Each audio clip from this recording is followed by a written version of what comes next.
আসসালামু আলাইকুম রহমতুল্লাহি ওয়া বারাকাতুহু। স্বাগতম আমার ইউটিউব চ্যানেল এটিপি পাঠশালায়। আমি সাজ্জাদ। আশা করছি সবাই ভালো আছো। আজকে এই ভিডিওটাতে আলোচনা করব কোষ বিভাজন অর্থাৎ সেল ডিভিশন নিয়ে। সেল জীবদের ক্ষুদ্রতম একক হচ্ছে সেল। তো সেই সেল বা কোষের ডিভিশনটা অত্যন্ত, সেল যেমন ইম্পর্টেন্ট, সেলের ডিভিশনটাও অনেক গুরুত্বপূর্ণ একটা অধ্যায়। ক্লাস টেস্ট বলো, বোর্ড পরীক্ষা বলো এবং অ্যাডমিশন পরীক্ষার কথা বলো, সব পরীক্ষাতে এই অধ্যায় থেকে কোশ্চেন আসার পসিবিলিটি অনেক বেশি, কারণ এই অধ্যায়ে অনেক বেসিক নিয়ে আলোচনা করা হয়েছে। সুতরাং প্রত্যেকটা স্টুডেন্টের, এসএসসি এবং এইচএসসি লেভেলের স্টুডেন্টদের জন্য এই অধ্যায়ের উপর একটা স্পষ্ট ধারণা থাকা দরকার। তো আমি সহজভাবে বোঝানোর চেষ্টা করব ইনশাআল্লাহ। তো আমি বলেছি যে জীব দেহ গঠন হতে গেলে অবশ্যই কোষের সমন্বয় দরকার। তো এই কোষটার ডিভিশন হতে হবে। আমরা যদি মানুষের কথা চিন্তা করি, যখন আমরা মাতৃগর্ভে প্রথম আসি, তাহলে প্রথম যখন আসছিলাম তখন আমাদের একটা মাত্র কোষ ছিল, যেটা হচ্ছে জাইগোট। এই জাইগোটে বারবার বিভাজিত হয়েছে, বারবার বিভাজন হওয়ার মাধ্যমে একটা থেকে দুইটা, দুইটা থেকে চারটা, চারটা থেকে আটটা, আটটা থেকে 16, 16 থেকে 32, 64, এইভাবে সেল ডিভিশন হইতে হইতে আজকে আমরা হচ্ছে এত বড় একটা মানুষ। তো আমরা ছিলাম এইটুকু, হয়েছে এখন অনেক বড়, তাই না? তো এইগুলো হওয়ার পিছনে রিজন কি? রিজন হচ্ছে সেল ডিভিশন। সেল ডিভিশন যত হবে জীব দেহের গ্রোথটা তত হয়।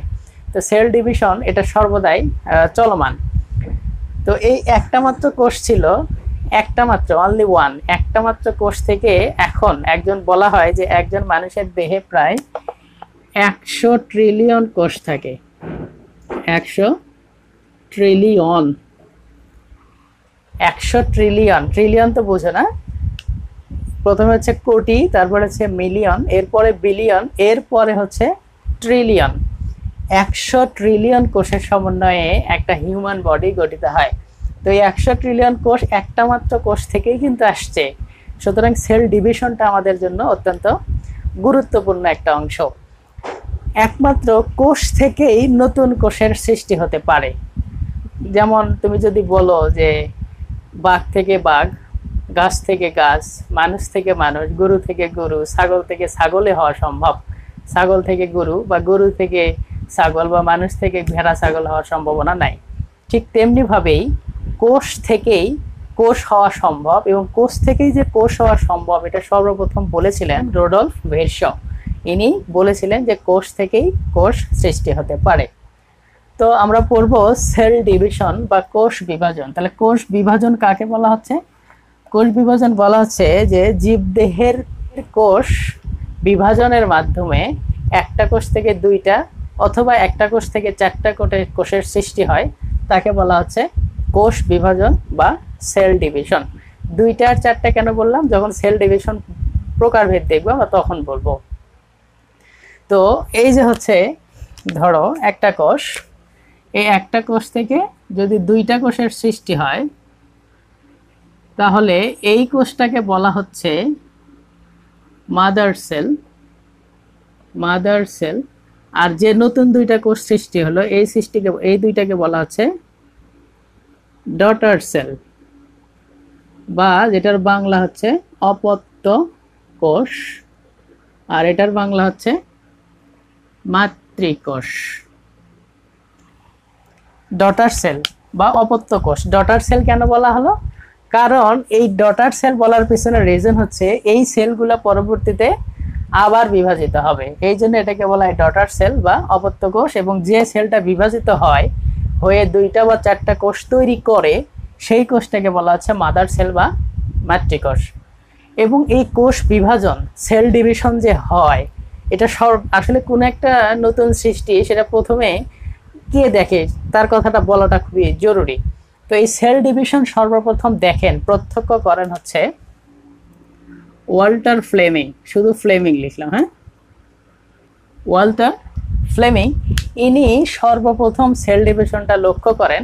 সামুদ্রিক সালমান্ডার নামক একটা জীব আছে, যে জীবের কোষে, সালমান্ডার জীবের কোষে তিনি সর্বপ্রথম এই সেল ডিভিশনটা প্রত্যক্ষ করেন, দেখেন। তো এরপরে যদি আমি সেল ডিভিশনের প্রকারভেদ নিয়ে একটু কথা বলি, অর্থাৎ সেল ডিভিশন, কোষ বিভাজন আসলে কয় ধরনের। সেল ডিভিশন তিন ধরনের, অ্যামাইটোসিস, মাইটোসিস এবং মেয়োসিস। এই তিন ধরনের কোষ বিভাজন বা সেল ডিভিশন হয়ে থাকে। এর ভিতরে অ্যামাইটোসিস নিয়ে যদি আমি প্রথমে কথা বলি, অ্যামাইটোসিস হচ্ছে একদম সরল একটা প্রসেস, যে প্রসেসে জটিলতার কোনো গল্প নাই, একদম সহজ একটা প্রসেস। কি হবে, যে কোষ বিভাজন প্রক্রিয়ায় মাতৃকোষের নিউক্লিয়াস এবং সাইটোপ্লাজম কোনো জটিল মাধ্যম ছাড়াই সরাসরি বিভাজিত হয়ে একটা কোষ থেকে দুইটা কোষ সৃষ্টি করে, সেটাকে বলা হচ্ছে অ্যামাইটোসিস। আমরা পরে যখন পড়বো মাইটোসিস এবং মিয়োসিস, এখানে অনেক ঘটনা ঘটে, অনেক ধাপ অতিক্রম করতে হয়, অনেক গল্প স্বল্প আছে, অনেক পড়াশোনা আছে, কিন্তু অ্যামাইটোসিসে এই ধরনের কোনো গল্প স্বল্প নাই। সহজ হিসাব যে মাতৃকোষের নিউক্লিয়াস এবং সাইটোপ্লাজম সরাসরি বিভাজিত হবে জটিল মাধ্যম ছাড়া, সরল মাধ্যমে বিভাজিত হয়ে দুইটা অপত্য কোষ সৃষ্টি করবে, সেটাকে বলা হচ্ছে অ্যামাইটোসিস প্রক্রিয়া বা অ্যামাইটোসিস কোষ বিভাজন। আমি এখানে একটা ছবি আঁকায় রাখছি, এটাই হচ্ছে অ্যামাইটোসিস প্রক্রিয়া, এটা কিন্তু নয়, হ্যাঁ, শুধু এই চারটা। অ্যামাইটোসিস প্রক্রিয়া কি হয়? অ্যামাইটোসিস প্রক্রিয়ায় এই যে অ্যামাইটোসিস প্রক্রিয়ায় একটা কোষ, সেই একটা কোষ প্রথমে এরকম লম্বালম্বী আকার ধারণ করে এবং মাঝখানে একটা খাঁজ সৃষ্টি করে, খাঁজ সৃষ্টি করে এবং এই খাঁজ ক্রমান্বয়ে ভিতরের দিকে প্রবেশ করতে থাকে, ক্রমান্বয়ে ভিতরের দিকে প্রবেশ করতে থাকে এবং নিউক্লিয়াসে যে লম্বালম্বিভাবে বিভাজিত হচ্ছে এবং এই খাঁজটা ক্রমান্বয়ে ভিতরের দিকে প্রবেশ করতে থাকে এবং এক সময় দুটা অপত্য কোষের, এটাকে বলা হচ্ছে অপত্য কোষ, আর এটা হচ্ছে মাতৃকোষ। একদম সরাসরি দুটা অপত্য কোষের সৃষ্টি হচ্ছে বা ডটার সেলের সৃষ্টি হচ্ছে, এটাকে বলা হচ্ছে অ্যামাইটোসিস কোষ বিভাজন। এই অ্যামাইটোসিস কোষ বিভাজনকে আবার বাইনারি ফিশন বা দ্বিবিভাজনও বলা হয়, দ্বিবিভাজনও বলা হয়। আমরা যখন ব্যাকটেরিয়া পড়বো, ব্যাকটেরিয়াতে দেখবো যে ব্যাকটেরিয়ার অনেকগুলো জননের মধ্যে দ্বিবিভাজন একটা জনন আছে, তো ওই বিভাজনটাই অ্যামাইটোস, দ্বিবিভাজনও এক ধরনের অ্যামাইটোসিস বিভাজন।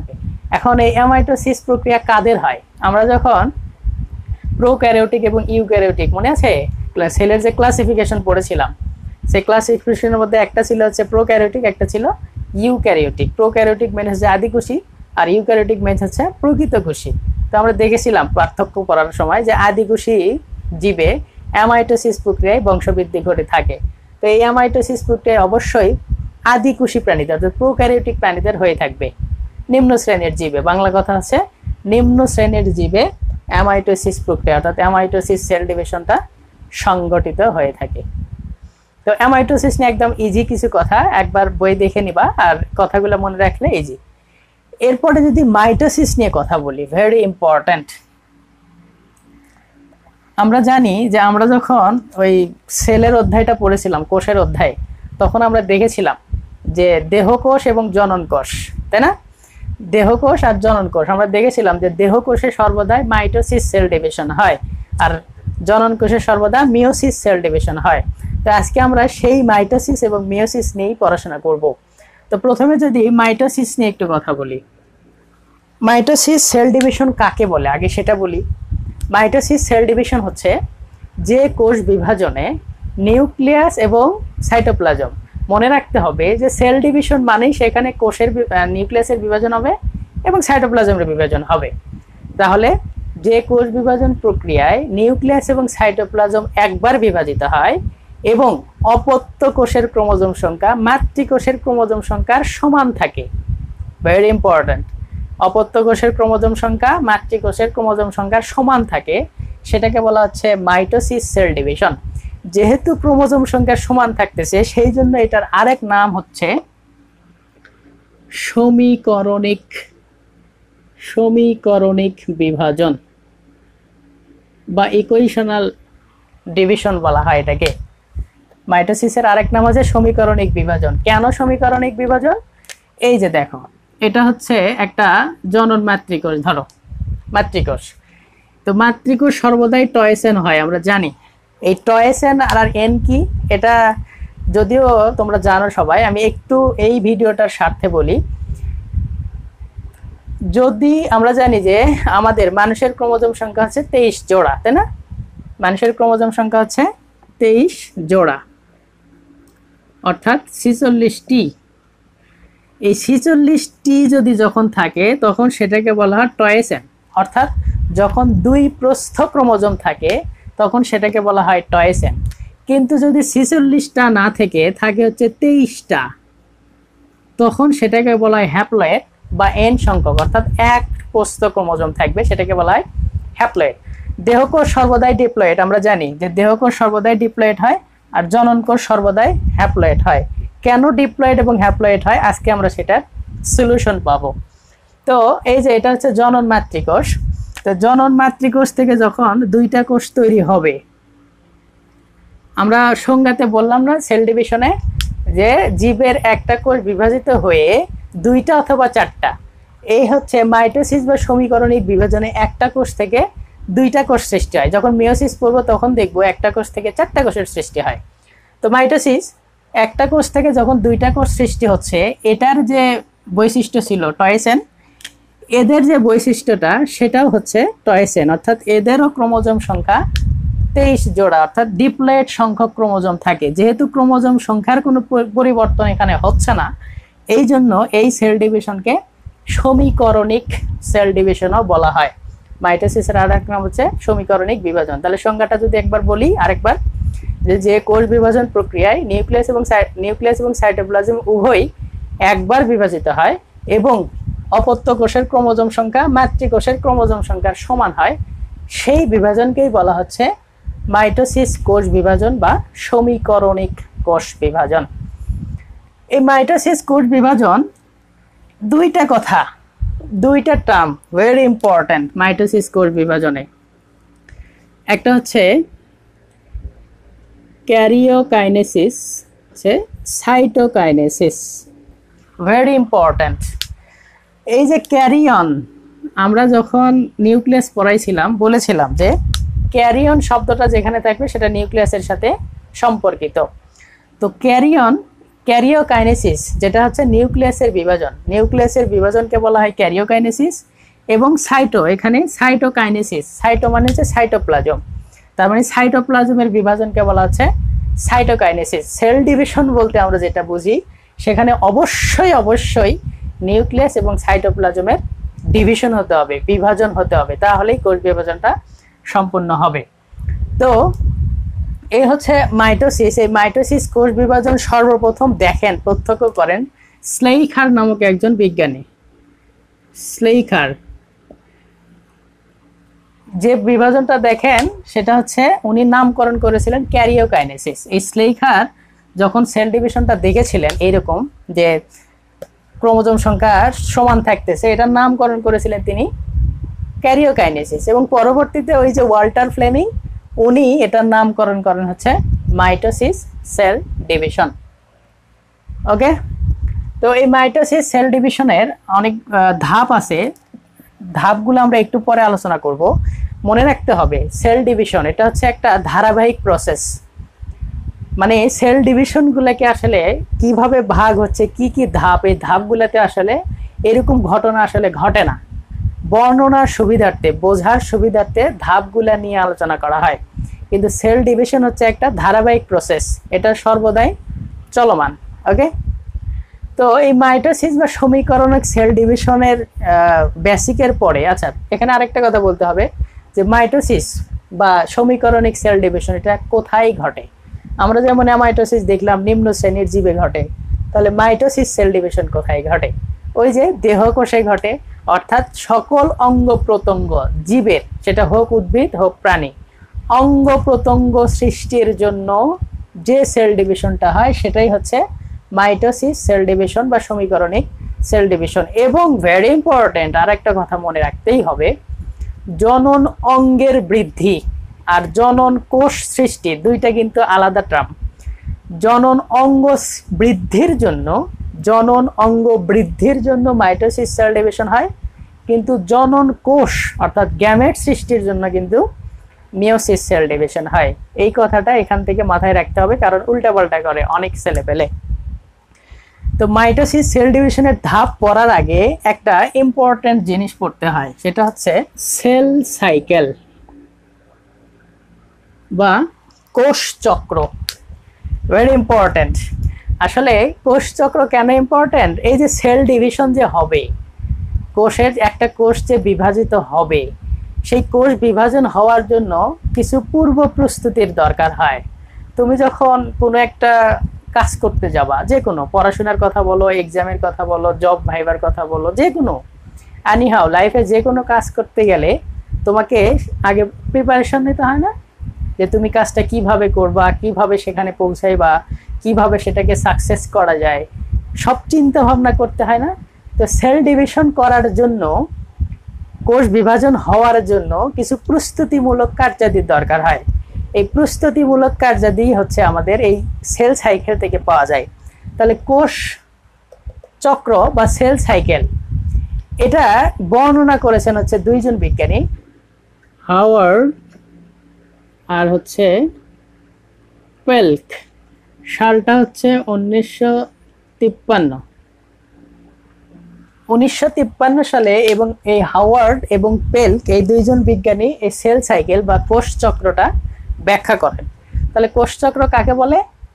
কোষের সৃষ্টি, কোষের বৃদ্ধি এবং পুনরায় কোষের বিভাজন।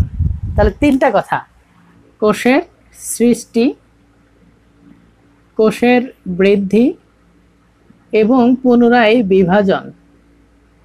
এই তিনটা ঘটনা যে চক্রের মাধ্যমে সংঘটিত হয়, যে সাইকেলের মাধ্যমে সংঘটিত হয়, সেটাকেই বলা হচ্ছে সেল সাইকেল বা কোষ চক্র। কোষের বৃদ্ধি, কোষের সৃষ্টি, কোষের বৃদ্ধি এবং কোষের বিভাজন, এই তিনটা কাজ যে চক্রের মাধ্যমে সংঘটিত হয় সেটাকে বলা হচ্ছে সেল সাইকেল বা কোষ চক্র।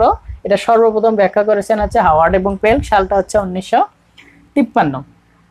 এই সেল সাইকেলকে ব্যাখ্যা করার জন্য দুইটা ভাগে ভাগ করা যেতে পারে।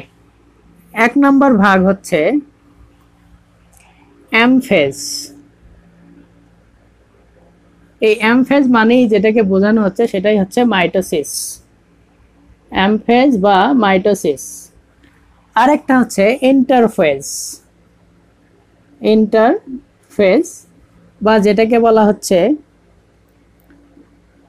প্রস্তুতিমূলক পর্যায়। ইন্টারফেজ বা প্রস্তুতিমূলক পর্যায়। আরেকটা হচ্ছে এম ফেজ বা মাইটোসিস। তো মাইটোসিস অর্থাৎ সেল ডিভিশন যখন হতে হবে, সেল ডিভিশন হওয়ার আগে তাকে কিছু প্রস্তুতি নিতে হয়, কিছু প্রিপারেশন নিতে হয়। সেই প্রিপারেশনটা কেমন? সেই প্রিপারেশন হচ্ছে এই যে এখানে একটা সাইকেল আমি আঁকায় রাখছি, চক্রবৃত্ত আঁকায় রাখছি, যেটার বেশিরভাগ এই অঞ্চলটা, এই লাল যে অংশটুকু দেখাইছি, এই অংশটুকে বলা হচ্ছে, এই অংশটুকুকে বলা হচ্ছে এম ফেজ বা মাইটোসিস কোষ বিভাজনের। আর এইটুকু পুরো অংশ, এখান থেকে এইটুকু, এই পুরো অংশটাকে বলা হচ্ছে ইন্টারফেজ বা প্রস্তুতিমূলক পর্যায়। তাই এই পর্যায়টা হচ্ছে অনেক দীর্ঘ একটা পর্যায়, অনেক দীর্ঘ সময় ধরে সংগঠিত হয়। এবং এই প্রস্তুতির পরে যখন সেল ডিভিশন হবে, সেল ডিভিশনের এই পর্যায়টা, এটা হচ্ছে স্বল্প পর্যায়, খুব কম সময়েই এটা সংগঠিত হয়ে থাকে। আমরা ধরো যে কোনো কিছু খাবো, তো খাওয়ার আগে সেটা রান্না করতে হয় না? রান্না করার জন্য এইটা নিয়ে আসো, সেইটা নিয়ে আসো, রান্না করো, তারপরে সেটাকে আবার সাজাও খাওয়ার জন্য। অনেক কাজ সংগঠিত করতে হয় না? অনেক কাজ করার পরে একটা খাবার সামনে আসে। তো কাজ, ওই যে খাবারটা যে সামনে আসলো, সামনে আসার আগে অনেক প্রস্তুতিমূলক কাজ করতে হয়েছে না? তো সেটাই হচ্ছে ইন্টারফেস। আর যখন তুমি খাচ্ছ, খাইতে কি সময় লাগে? কিছুক্ষণের মধ্যে দেখবে আজকে খাবার শেষ। তো সেটাই হচ্ছে সেল ডিভিশন, মানে প্রস্তুতি গ্রহণ করার পরে খুব অল্প সময়ে সেল ডিভিশনটা সম্পন্ন হয়ে থাকে। তো এই ইন্টারফেস পর্যায়ে যে ঘটনাটা ঘটে, যে একটা কোষ যে বিভাজিত হবে, তুমি যে কোনো সেলের কথা চিন্তা করো, ওই সেলটা যে ডিভিশন হবে, ডিভিশন হওয়ার জন্য সেলটাকে উদ্দীপ্ত হতে হবে না? যে কোষটা যে বিভাজিত হবে, বিভাজিত হওয়ার জন্য তার ভিতরে যে একটা শক্তি, এনার্জি, সেই এনার্জি আসা লাগবে না। তো এই সেল ডিভিশনের জন্য এই কোষগুলোকে উদ্দীপ্ত করে হচ্ছে বিভিন্ন ধরনের জিন গ্রোথ ফ্যাক্টর, বিভিন্ন ধরনের জিন গ্রোথ ফ্যাক্টর কাজ করে থাকে। এবং এখানে সাইক্লিন কাজ করে থাকে। এই সাইক্লিনের মধ্যে তোমাদের বইয়ে যেটা লেখা আছে সেটা হচ্ছে সিডিকে। এই সিডিকে নামক একটা সাইক্লিন যৌগ যেটা কোষ বিভাজনে উদ্দীপ্ত করে থাকে। সিডিকের পূর্ণরূপ হচ্ছে cyclin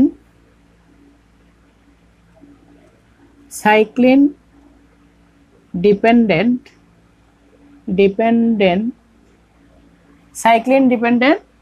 kinase. Cyclin dependent kinase, এই সাইক্লিন ডিপেন্ডেন্ট কাইনেজ এবং কিছু জিন গ্রোথ ফ্যাক্টর দ্বারা যে সেল ডিভিশনটা হবে, সেল ডিভিশনটাকে উদ্দীপ্ত করে, সেল ডিভিশন অর্থাৎ কোষ বিভাজনের জন্য উদ্দীপ্ত করে।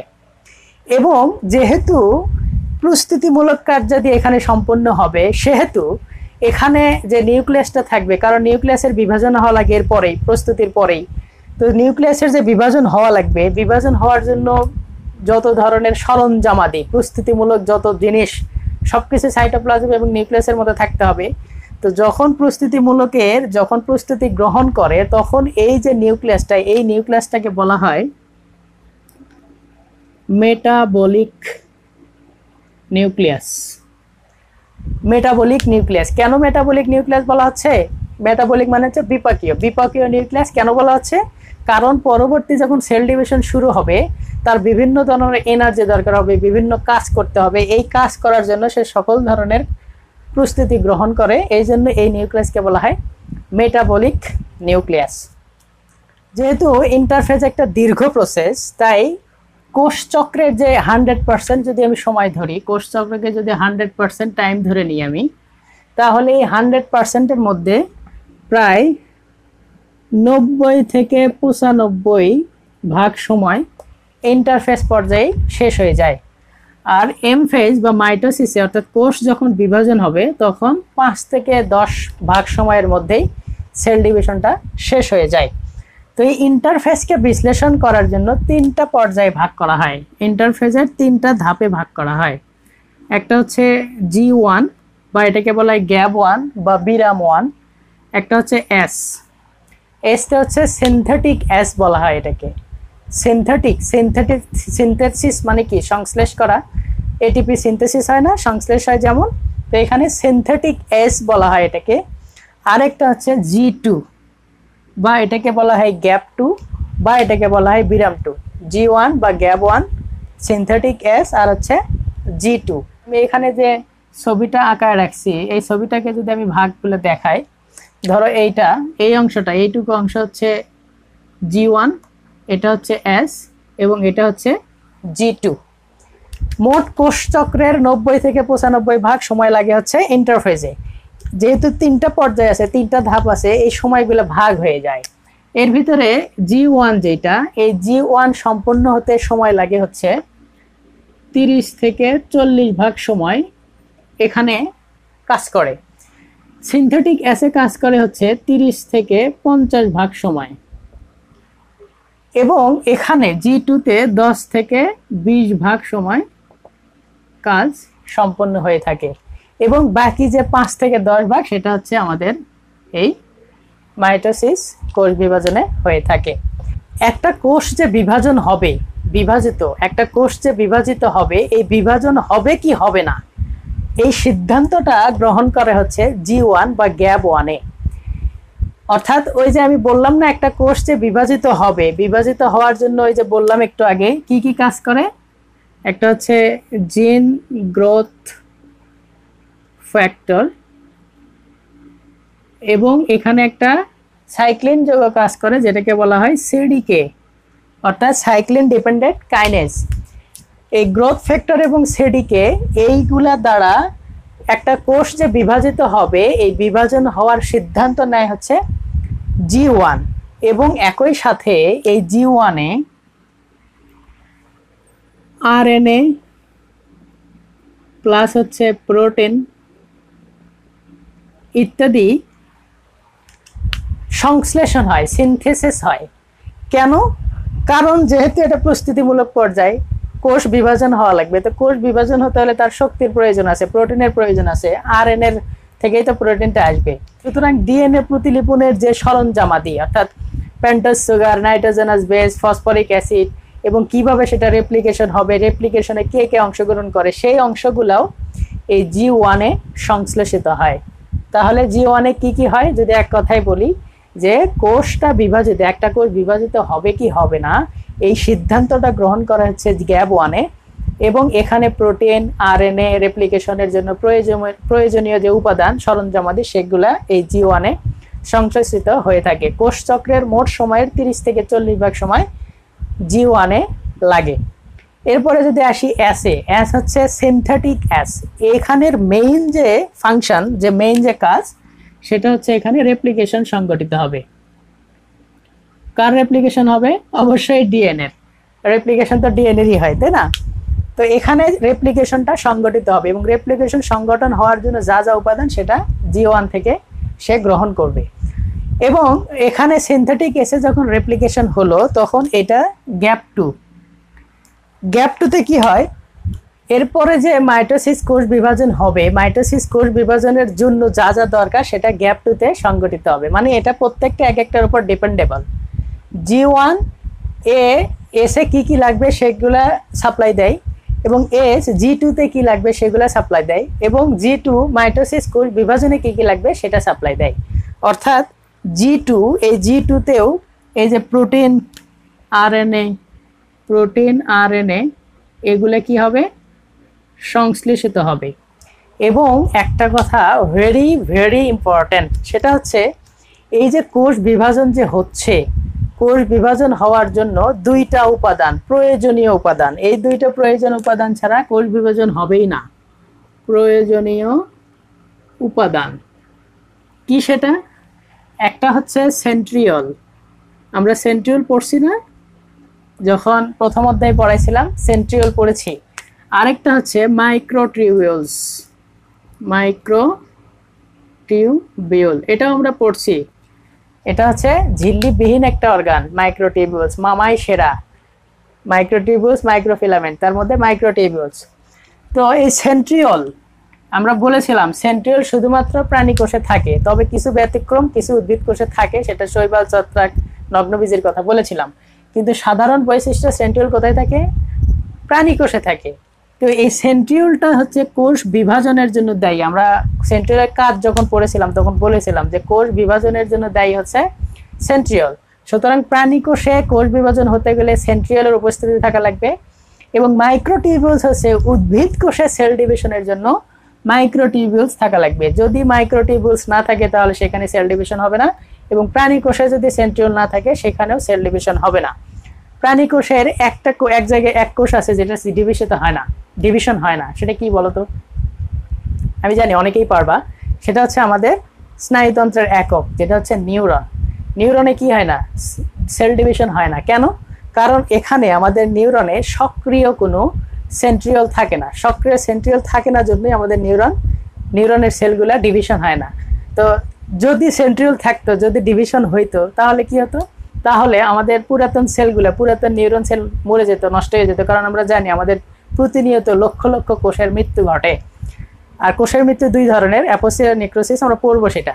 তো যদি নিউরনের কোষের মৃত্যু ঘটতো তাহলে আমাদের পুরাতন স্মৃতি কোনো কিছুই মনে থাকতো না। এই জন্য সক্রিয় সেন্ট্রিওল থাকে না জন্য আমাদের নিউরনে সেল ডিভিশন হয় না। আর উদ্ভিদ কোষে মাইক্রোটিউবিউলস থাকা লাগবে, তাহলে সেল ডিভিশন হবে।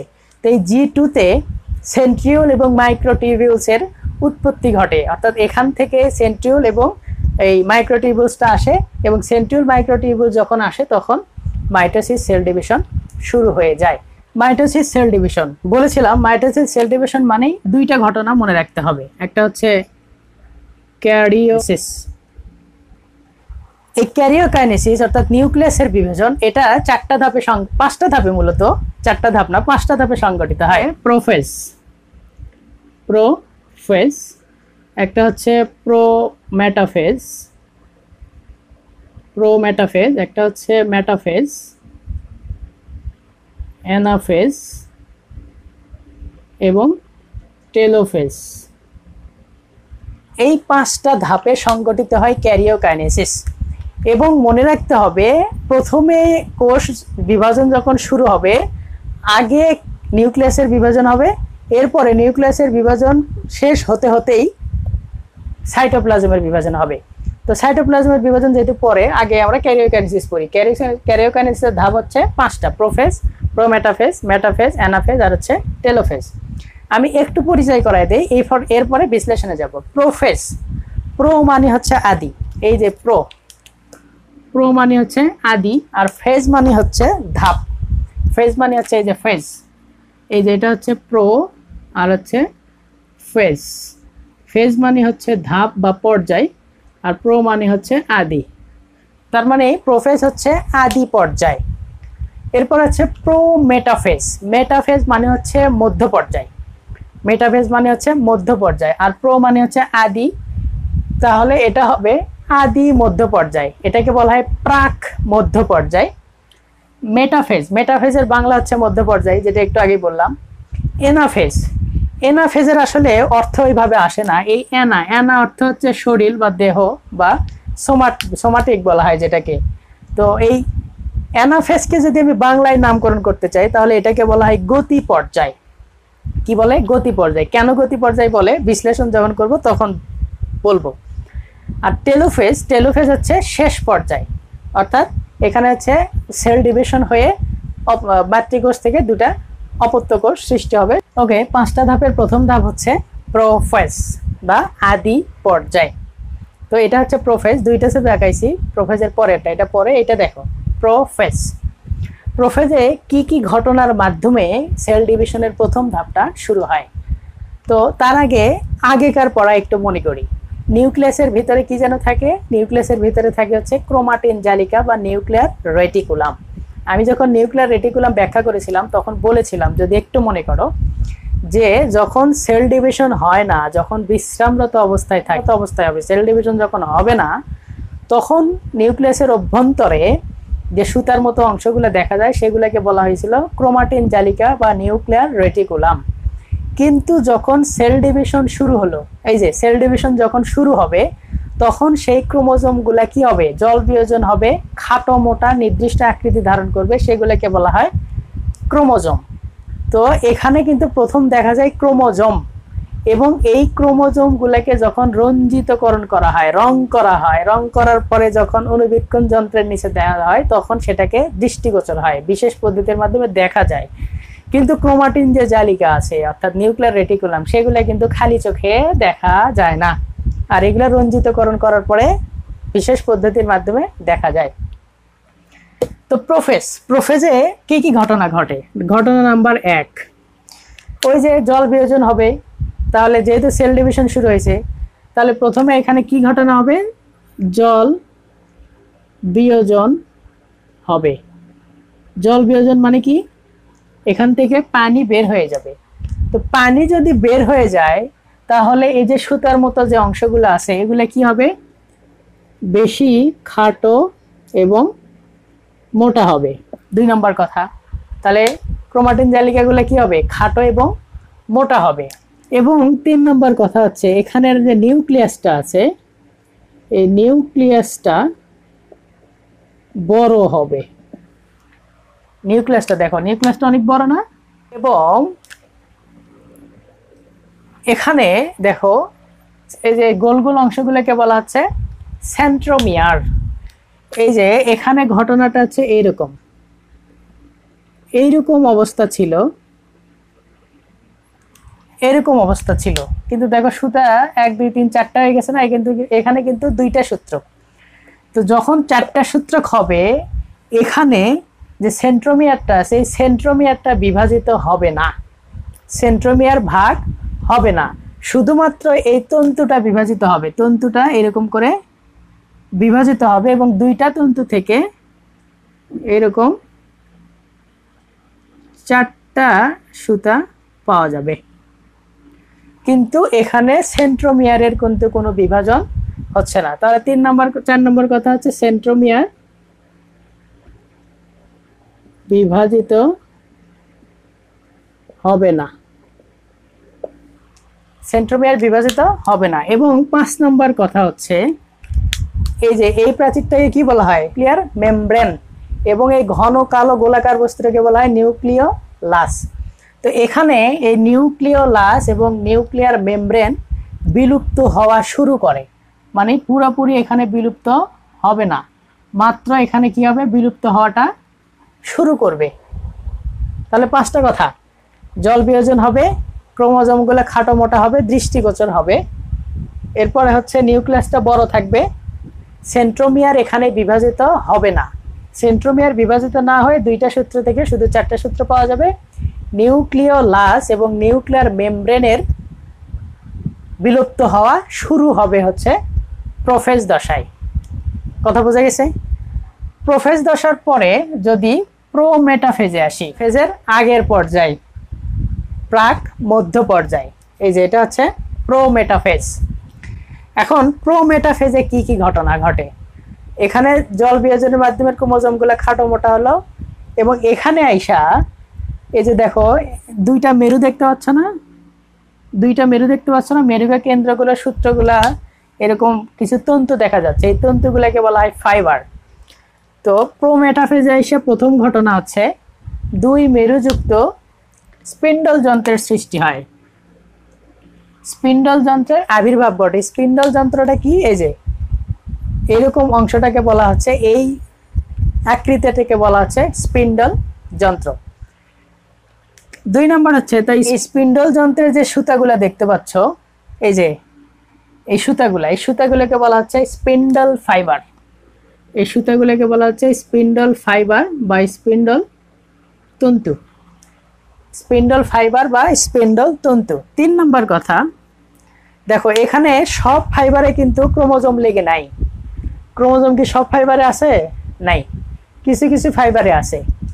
যে ফাইবারে বা যে তন্তুতে ক্রোমোজোমগুলা যুক্ত থাকে, যে ক্রোমোজোম মানে যে তন্তুগুলাতে ক্রোমোজোম যুক্ত থাকে, সেই তন্তু বা সেই ফাইবারগুলোকে বলা হয়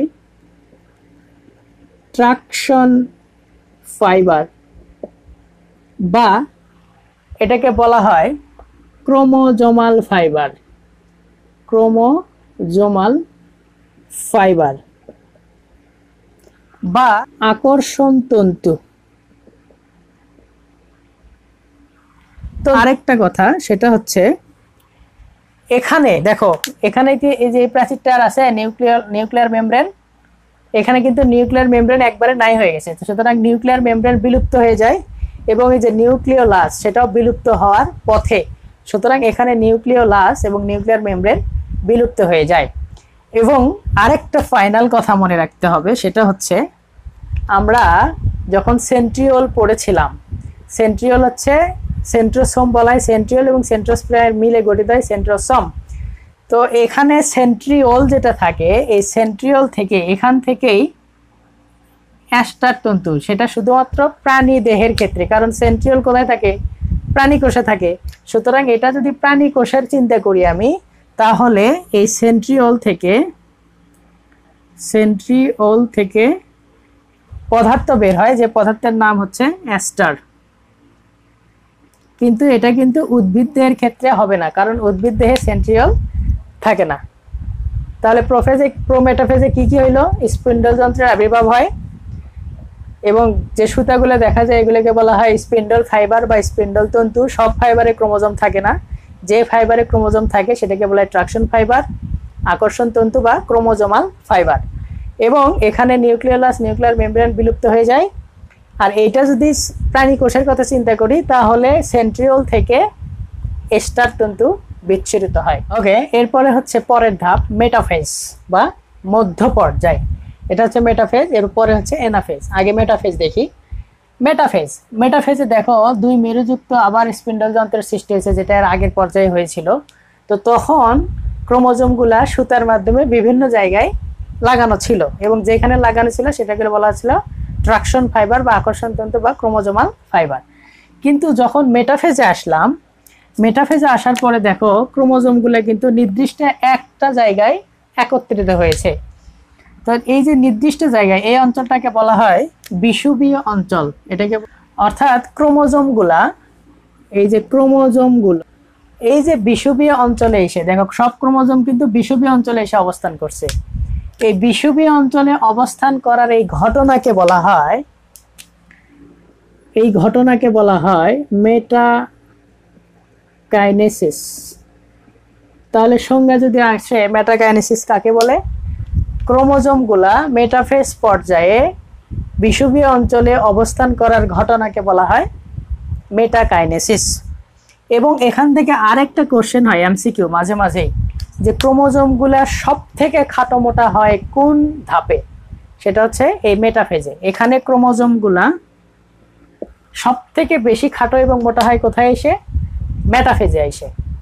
এবং এখানে আরেকটা বিশেষ ইম্পর্টেন্ট কাজ হয়, সেটা হচ্ছে এই যে সেন্ট্রোমিয়ারগুলো দেখতে পাচ্ছ না গোল গোল, এই সেন্ট্রোমিয়ারগুলো এখানে সেন্ট্রোমিয়ার বিভাজিত হয়। এই পর্যায়ে এসে সেন্ট্রোমিয়ারগুলা বিভাজিত হয় কেমন ভাবে? এই যে এটা যদি আমি একটা ক্রোমোজোমের কথা চিন্তা করি, তাহলে এই বরাবর ভাগ হয়ে যায়। ভাগ হওয়ার ফলে এখান থেকে এইরকম অংশ পাওয়া যায়, এইরকম একটা অংশ পাওয়া যায় এবং এইরকম একটা অংশ পাওয়া যায়। অর্থাৎ সেন্ট্রোমিয়ার বিভাজিত হয়ে দুইটা অংশে ভাগ হয়। তাহলে এটা একটা কোশ্চেন, সেন্ট্রোমিয়ার বিভাজিত হয় কোন পর্যায়ে? অবশ্যই মেটাফেজ। ইম্পর্টেন্ট। ক্রোমোজোমগুলো বিষুবীয় অঞ্চলে অবস্থান করে, যেটাকে বলে মেটাকাইনেসিস। এবং ক্রোমোজোমগুলো সব থেকে খাটো মোটা হয় মেটাকাইনেসিসে, এবং এখানে সেন্ট্রোমিয়ারগুলা বিভাজিত হয়। এইভাবে মেটাফেজের পর্যায়টা সংগঠন হয়ে থাকে। এরপরে মেটাফেজের পরে যদি অ্যানাফেজের কথা বলি, অ্যানাফেজকে গতি পর্যায় বলার রিজনটা আসলে কি? রিজনটা হচ্ছে এই যে এখানে যখন সেন্ট্রোমিয়ার সহ বিভাজিত হয়ে গেল, অ্যানাফেজে আইসে এই বিভাজিত সেন্ট্রোমিয়ার তার ক্রোমোজোম সহকারে দুই দিকে দৌড়াদৌড়ি শুরু করে। কিছু এই দিকে চলে আসে, আবার কিছু উপরের দিকে চলে যায়। এইগুলা উপরের দিকে দৌড় দেয়, এইগুলা নিচের দিকে দৌড় দেয়। অর্ধেক ক্রোমোজোম নিয়ে দুইজন দুই দিকে দৌড়াদৌড়ি শুরু করে দেয়। এই দৌড়াদৌড়ি শুরু করার জন্য এই অ্যানাফেজকে বলা হয় গতি পর্যায়। তাহলে প্রথম কথা কি হবে?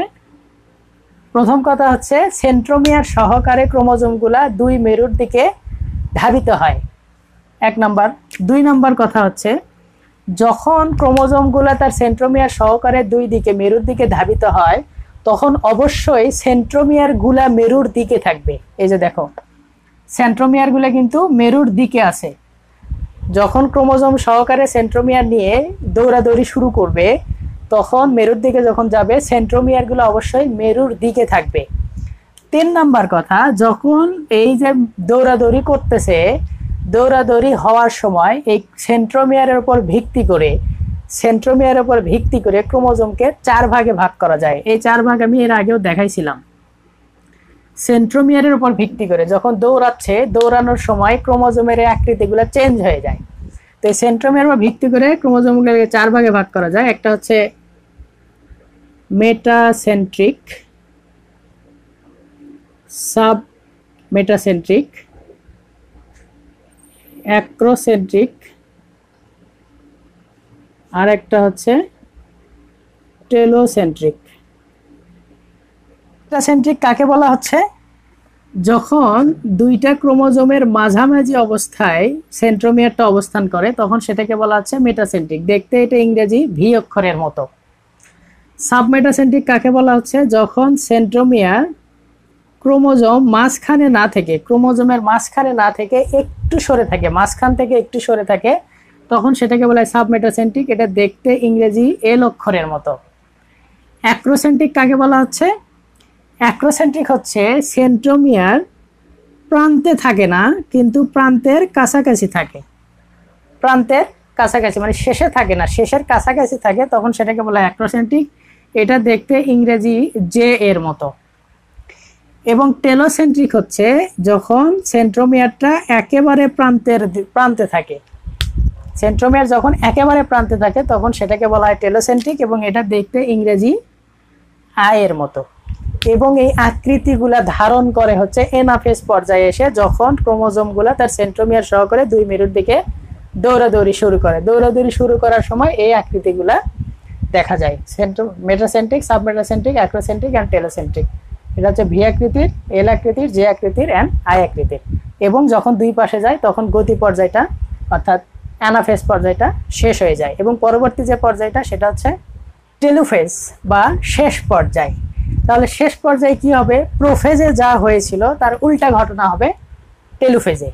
কি হবে? এই যে এই দুটাকে বলা হচ্ছে অপত্য ক্রোমোজোমযুক্ত নিউক্লিয়াস। তাহলে এখানে প্রথম যে ঘটনা ঘটবে সেটা হচ্ছে অপত্য ক্রোমোজোমগুলো দুই মেরুর দিকে অবস্থান করবে। দুই মেরুর দিকে যখন অবস্থান করবে তখন 2 নম্বর কথা হচ্ছে এখানে জল যোজন হবে। জল যোজন। প্রোফেজে কি হয়েছিল? জল বিয়োজন হয়েছিল, এখানে জল যোজন হবে। তখন ক্রোমোজোমগুলো আবার কি হবে? চিকন হয়ে যাবে না? কারণ পানি যখন ঢুকবে তখন ক্রোমোজোমগুলো আবার চিকন হবে। তো ক্রোমোজোম যখন চিকন হয়ে যাবে তখন এটাকে আবার কি বলা হচ্ছে? ক্রোমাটিন জালিকা বা নিউক্লিয়ার রেটিকুলাম। অর্থাৎ এখানে অপত্য ক্রোমোজোমগুলো দুই মেরুর দিকে অবস্থান করবে, ক্রোমোজোমগুলোতে জল যোজন হবে, ক্রোমোজোমগুলো চিকন হয়ে যাবে এবং ক্রোমাটিন জালিকার আবির্ভাব ঘটবে। এবং আরেকটা কথা এখানে সেটা হচ্ছে এই যে ওখানে আমরা নিউক্লিওলাস এবং নিউক্লিয়ার মেমব্রেন বিলুপ্ত হয়ে গেছিল না, এখানে নিউক্লিওলাস এবং নিউক্লিয়ার মেমব্রেন এই দুইটার আবার কি হবে? আবির্ভাব হবে। এই যে নিউক্লিওলাস আসছে, এই যে মাঝখানে এটা হচ্ছে নিউক্লিওলাস এবং নিউক্লিয়ার মেমব্রেন। নিউক্লিওলাস এবং নিউক্লিয়ার মেমব্রেনের আবির্ভাব হবে। এবং 4 নম্বর কথা হচ্ছে এখানে যে কি ছিল? স্পিন্ডল যন্ত্র ছিল না, এই স্পিন্ডল যন্ত্র আস্তে আস্তে বিলুপ্ত হয়ে যাবে। তাহলে 4টা কথা। 1, অপত্য ক্রোমোজোমগুলো দুই মেরুর দিকে যাবে, জল যোজন ঘটবে, ক্রোমোজোমগুলো চিকন হবে এবং ক্রোমাটিন জালিকা বা নিউক্লিয়ার রেটিকুলামের আবির্ভাব হবে, নিউক্লিওলাস নিউক্লিয়ার মেমব্রেনের আবির্ভাব ঘটবে এবং এখানে যে স্পিন্ডল ফাইবারগুলো ছিল বা স্পিন্ডল তন্তু ছিল, স্পিন্ডল যন্ত্রটা আস্তে আস্তে বিলুপ্ত হয়ে যাবে এবং পরবর্তীতে নতুন 2টা অপত্য কোষের সৃষ্টি হবে। এইভাবে এই পর্যায়ে এই 5টা ধাপ অতিক্রম করে মাইটোসিসের যে ক্যারিওকাইনেসিসটা ছিল, ক্যারিওকাইনেসিস সম্পন্ন করে এবং ক্যারিওকাইনেসিস শেষ হওয়ার সঙ্গে সঙ্গেই শুরু হয় হচ্ছে সাইটোকাইনেসিস। ক্যারিওকাইনেসিস শেষ হওয়ার সাথে সাথেই সাইটোকাইনেসিসটা শুরু হয়ে যাবে। তো সাইটোকাইনেসিসে কি হয়? যদি আমি উদ্ভিদ দেহের কথা বলি, এই যে ধরো এটা একটা কোষ, উদ্ভিদ দেহের কথা যদি বলি তাহলে এখানে একটা ঘটনা ঘটে, যেটা কি? এই যে স্পিন্ডল যন্ত্র ছিল না, এই স্পিন্ডল যন্ত্রটা এই প্রাচীরটাকে স্পর্শ করে। স্পিন্ডল যন্ত্র যখন প্রাচীরটাকে স্পর্শ করে তখন এর ভিতরে এই যে এইটা প্লাজমা লেমা নামক একটা পর্দা আসে এখানে এবং এই প্লাজমা লেমার উপরে আমরা দেখেছিলাম না কোষ প্রাচীরের কি কি পদার্থ আছে? ফ্রাগমোপ্লাস্ট, গলগি বস্তু থেকে আসে হচ্ছে পেকটিন জাতীয় ভ্যাসিকল, cellulose, hemicellulose, glycoprotein, lignin, pectin. এই পদার্থগুলা আইসা এখানে জমা হয়, জমা হয়ে এই প্রাচীরটাকে মোটা করে এবং মোটা করার ফলে এটাকে বলা হয় কোষ প্রাচীর। এটা কিন্তু উদ্ভিদ দেহের কথা বলতেছি, হ্যাঁ, নট প্রাণী কোষ, উদ্ভিদ কোষের কথা বলতেছি। তাহলে কি হবে? যখন টেলোফেজ পর্যায়টা শেষ হলো তখন ক্যারিওকাইনেসিস শেষ, সাইটোকাইনেসিস শুরু হবে। সাইটোপ্লাজমের বিভাজনকে সাইটোকাইনেসিস বলা হচ্ছে। তো এখানে সাইটোকাইনেসিসে কি হয়? এখানে যে স্পিন্ডল যন্ত্রটা ছিল এটা এই প্রাচীরটাকে স্পর্শ করে। প্রাচীরটাকে যখন স্পর্শ করে তখন এখানে একটা পর্দার সৃষ্টি হয় যার নাম হচ্ছে প্লাজমা লেমা। এই প্লাজমা লেমার উপরে আমরা কোষ প্রাচীরের যে উপাদানগুলো পড়েছিলাম, ফ্রাগমোপ্লাস্ট, পেকটিন জাতীয় vesicle, cellulose, hemicellulose, pectin, suberin, lignin, এগুলো আইসা এখানে যুক্ত হয়। তো যখন যুক্ত হয় তখন এই প্রাচীরটাকে মোটা করে ফেলে এবং যেটাকে আমরা বলতেছি কোষ প্রাচীর। ওকে, এটা উদ্ভিদদের ক্ষেত্রে। কিন্তু যদি প্রাণী দেহের কথা বলি অর্থাৎ প্রাণী কোষের কথা বলি তাহলে প্রাণী কোষে যে ঘটনাটা ঘটে, তো প্রাণী কোষে যখন যেহেতু কোষ প্রাচীর নাই সুতরাং এখানে ওই প্লাজমা লেমা গঠনও হবে না, বিভিন্ন ধরনের পদার্থ এসে জমাও হবে না। তো প্রাণী কোষে কি হয়? এই যে আমাদের যে প্লাজমা মেমব্রেনটা আছে, প্লাজমা মেমব্রেনটা ধীরে ধীরে ভিতরের দিকে প্রবেশ করে, এরকম ধীরে ধীরে ভিতরের দিকে প্রবেশ করে এবং পরবর্তীতে এরকম দুইটা কোষ সৃষ্টি করে থাকে। এরকম দুইটা কোষের সৃষ্টি করে সাইটোকাইনেসিসে। উদ্ভিদ কোষের ক্ষেত্রে কোষ প্রাচীরের আবির্ভাব ঘটবে, কারণ এখানে কোষ প্রাচীর থাকে। কিন্তু প্রাণী কোষের ক্ষেত্রে কি হবে, যেহেতু কোষ প্রাচীর এখানে থাকে না, সেহেতু এখানে যে প্লাজমা মেমব্রেনটা আসছিল, এই প্লাজমা মেমব্রেনটা আস্তে আস্তে ভিতরের দিকে প্রবেশ করে। প্রবেশ করতে করতে দুইটা ভাগ হয়ে যায় এবং দুইটা অপত্য কোষের সৃষ্টি করে, এবং এখানে কোষ প্রাচীর সৃষ্টি করার মাধ্যমে দুইটা অপত্য কোষের সৃষ্টি হয়। কিন্তু এখানে একটা কথা আছে, যদি কখনো ক্যারিওকাইনেসিসের পরে সাইটোকাইনেসিস সংগঠিত না হয় তাহলে কি হবে? তো যদি সাইটোকাইনেসিস না হয়, শুধু ক্যারিওকাইনেসিসই সংগঠিত হয়, শুধু যদি ক্যারিওকাইনেসিস সংগঠিত হতে থাকে, তাহলে এটাকে বলা হয় ফ্রি নিউক্লিয়ার ডিভিশন। এটাকে বলা হয় ফ্রি নিউক্লিয়ার ডিভিশন। এবং ফ্রি নিউক্লিয়ার ডিভিশন হওয়ার ফলে কোষে অসংখ্য নিউক্লিয়াস সৃষ্টি হবে, এবং একটা কোষে যদি এইরকম অসংখ্য নিউক্লিয়াস থাকে তাহলে এই অবস্থাকে বলা হয় সিনোসাইট। আমি যখন নিউক্লিয়াস পড়াইছিলাম তখন বলেছিলাম একটা কোষে একটাই নিউক্লিয়াস থাকে, কিন্তু যদি একের অধিক থাকে তাহলে সেটাকে বলা হয় সিনোসাইট। এবং এই ফ্রি নিউক্লিয়ার ডিভিশনের মাধ্যমেই অসংখ্য নিউক্লিয়াস হতে পারে, কারণ সেখানে সাইটোকাইনেসিস যেহেতু হচ্ছে না। তো সাইটোকাইনেসিস যদি না হয়, শুধু ক্যারিওকাইনেসিস হয়, তাহলে শুধু নিউক্লিয়াসের বিভাজন হবে, তখন সেটাকে বলা হয় free nuclear division. Free nuclear division কোথায় দেখা যায়? আমরা ডাব খাই না, ডাব, এই ডাবের পানি যেটা, এটা কিন্তু ফ্রি নিউক্লিয়ার ডিভিশনের মাধ্যমে সৃষ্টি হয়। তো এই হচ্ছে মাইটোসিস কোষ বিভাজন। এখন মাইটোসিস কোষ বিভাজনের গুরুত্ব যদি বলি, তাহলে আমরা মাইটোসিস কোষ বিভাজনের গুরুত্ব সহজেই বলতে পারি। কিরকম? আমরা যদি আমাদের কোথাও যদি কেটে যায়, ক্ষতিগ্রস্ত হয় কোনো সেল, তাহলে সেই সেলটাকে ক্ষতিপূরণে সহায়তা করে থাকে। জনন অঙ্গের সৃষ্টি, নট জনন কোষ, জনন অঙ্গের সৃষ্টি বৃদ্ধির জন্য মাইটোসিস কোষ বিভাজন কাজ করে থাকে। এছাড়া ক্রোমোজোমের ধ্রুবতা রক্ষা করে, ধ্রুবক রাখে। কেন? কারণ আমরা জানি যে মাইটোসিস কোষ বিভাজনের মাধ্যমে ক্রোমোজোম সংখ্যা ধ্রুব থাকে, অর্থাৎ ক্রোমোজোম সংখ্যা কি হয় না, সংখ্যা কোনো পরিবর্তন হয় না। গুরুত্বটা আসলে কি? ওই যে বললাম যে 1 নম্বর হচ্ছে জনন অঙ্গের সৃষ্টি করে, ক্ষতস্থান পূরণ করে, ক্রোমোজোম সংখ্যা ধ্রুব রাখে, পুনরুত্থানের সৃষ্টি করে থাকে, বংশগতিতে কাজ করে থাকে। এছাড়া আরেকটা কথা, সেটা হচ্ছে অনিয়ন্ত্রিত মাইটোসিস যদি হয়, অর্থাৎ মাইটোসিস হচ্ছেই এটা নিয়ন্ত্রিত মধ্যে তো হওয়া লাগবে। যদি অনিয়ন্ত্রিতভাবে মাইটোসিস হয়, তো ওই অনিয়ন্ত্রিত মাইটোসিসের ফলে যে ঘটনাটা ঘটে, যদি অনিয়ন্ত্রিত মাইটোসিস হয় তাহলে ক্যান্সার এবং টিউমার হতে পারে। ক্যান্সার এবং টিউমার হতে পারে। এই টিউমার আবার দুই ধরনের, বিনাইল টিউমার আর একটা হচ্ছে ম্যালিগন্যান্ট টিউমার। বিনাইল, একটা হচ্ছে বিনাইল আর একটা হচ্ছে ম্যালিগন্যান্ট। এই ম্যালিগন্যান্টটা হচ্ছে যেটা আমরা চিনি ক্যান্সার হিসেবে, কারণ এই ম্যালিগন্যান্টের ফলে যে কোষগুলা অনবরত তৈরি হচ্ছে, সেই কোষগুলা আমাদের যে কোষগুলা, সেই কোষগুলা থেকে টোটালি আলাদা, এবং এটা ব্যাপক হারে সংখ্যা বৃদ্ধি করে থাকে।